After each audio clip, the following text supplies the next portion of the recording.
বয়স এবং উচ্চতা অনুযায়ী আপনার শিশুর ওজন যথাযথ হওয়াটা অত্যন্ত জরুরি। ওজন কম হলে আপনার শিশুর স্বাভাবিক বৃদ্ধি বাধাগ্রস্ত হয় এবং ছোটবেলা থেকেই আপনার শিশুর শরীরে নানা রোগ বাসা বাঁধে, পরবর্তী সময়ে নানা জটিলতা দেখা দেয়।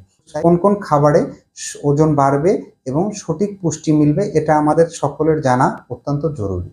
এবং আরেকটি গুরুত্বপূর্ণ বিষয় হলো আপনার শিশু যেন কোনোভাবেই জাঙ্ক ফুড বা ফাস্ট ফুডের দিকে আকৃষ্ট না হয়, সেটি আপনাকে মাথায় রাখতে হবে।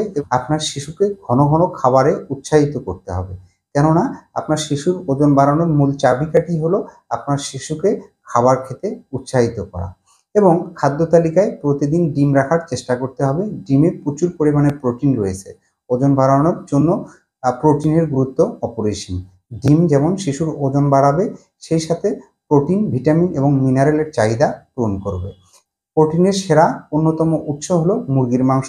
মুরগির মাংস আপনার শিশুর পেশি মজবুত করবে, ওজন বাড়াতে সাহায্য করবে। তবে প্রতিদিন আপনার শিশুর খাদ্য তালিকায় মুরগির মাংস রাখা যাবে না।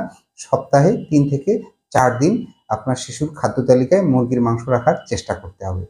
শিশুর ওজন বাড়াতে চাইলে আপনার শিশুর খাদ্য তালিকায় 40% কার্বোহাইড্রেট থাকা অত্যন্ত জরুরি। আমরা জানি যে কার্বোহাইড্রেটের অন্যতম উৎস হলো আলু। আলুতে থাকা অ্যামাইনো অ্যাসিড আপনার শিশুর ওজন বাড়াতে সাহায্য করবে।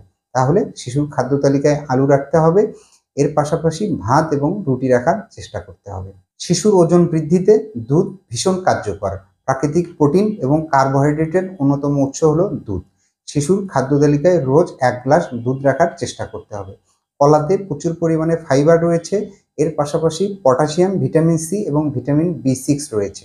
এগুলো আপনার শিশুর শরীরের পুষ্টির চাহিদা পূরণ করবে, এর পাশাপাশি ওজন বাড়াতে সাহায্য করবে। বলে এই খাবারগুলো যদি আপনি আপনার শিশুর খাদ্য তালিকায় রাখতে পারেন, তাহলে অবশ্যই আপনার শিশুর ওজন বাড়বে। তাহলে আজকে এ পর্যন্তই। ধন্যবাদ সবাইকে।